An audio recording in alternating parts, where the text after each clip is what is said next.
ନିଶ୍ଚୟ ଦେବି। ହେଲେ ତା ପୂର୍ବରୁ ରଜତ କହିପାରୁନଥିବା କଥାଟା ମୁଁ ତମମାନଙ୍କୁ କହିଛୁ। ତମେ ମାନେ ରଜତକୁ ଭୁଲି ଯାଅ।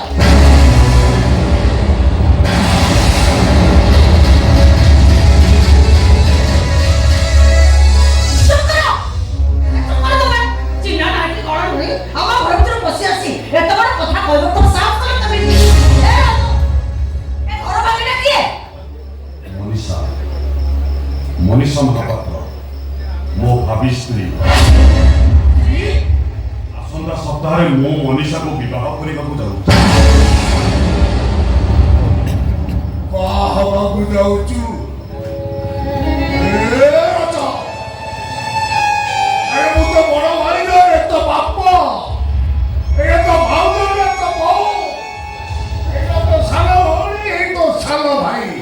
हमें मैंने कहीं जाने पार नहीं तू बाहर आलनी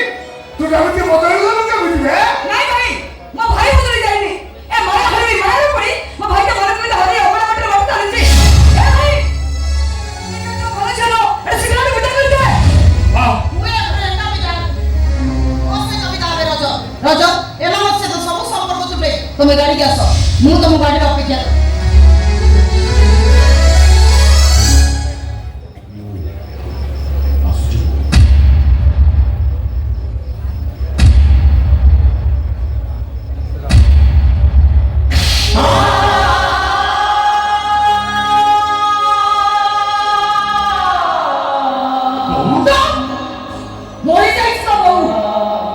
जो बहुत है रखे हुए इतने बड़ा तो निकला सही बहु को ना नहीं बाप का को भी देता पड़े आओ कोई बाबू बोली काहे क्या पूछो काहे क्या पूछो बाबू बोली ए भाई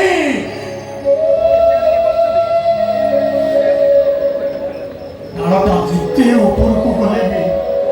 मोर पर के अलगा ही जाए ଆଉ ଯୋଉଟା ଅଲଗା ହେଇଯାଏ କଚରୀ ହେଇ ତଳେ ପଡେ ମଲାଟାର ପାଲଟି ଯାଏ ତୋ ଗଛରେ ଅଲଗା ହେଇ ମଲାଟାର ପାଲଟି ଯାଏ ରେ ଭାଇ ତୋତେ ତୋ ସାନ ଭାଇର ଏତିକି ଅନୁରୋଧ ତମେ ମାନେ ଯେତେ ଯାହା କହିଲେ ବି ମୁଁ ମୋ ନିଷ୍ପତ୍ତିକୁ କେବେ ବି ବଦଳେଇ ପାରିବି କାହିଁକି ବଦଳେଇ ପାରିବୁନି କାହିଁକି ନା ଆମ ଜାତି ହେଉଛି ଛୋଟ ତାଙ୍କର ହେଉଛି ବଡ଼ ଜାତି ମୋ ଭାଇ ଜଣେ ଢୋଲିଆ ହେଲେ ମଣିଷର ବାପା ଜଣେ ଶିଳ୍ପପତି ଆମ ଘର ଷ୍ଟାଟସ୍ ଆଉ ତାଙ୍କ ଷ୍ଟାଟସ୍ ଭିତରେ ଆକାଶ ପାତାଳ ପ୍ରଭେଦ ସେମାନେ ଯଦି ଜାଣିବେ ମୋ ଭାଇ ଜଣେ ଢୋଲିଆ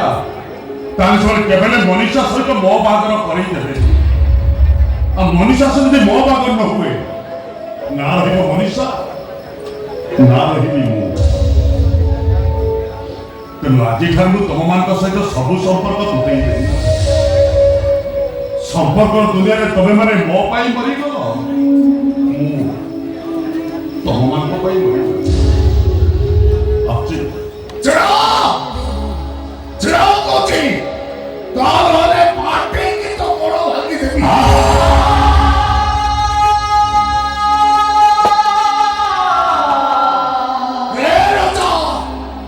ମୋହରେ କହିଦେଲେ ସମ୍ପର୍କ ତୁଟି ଯାଏନି ରେ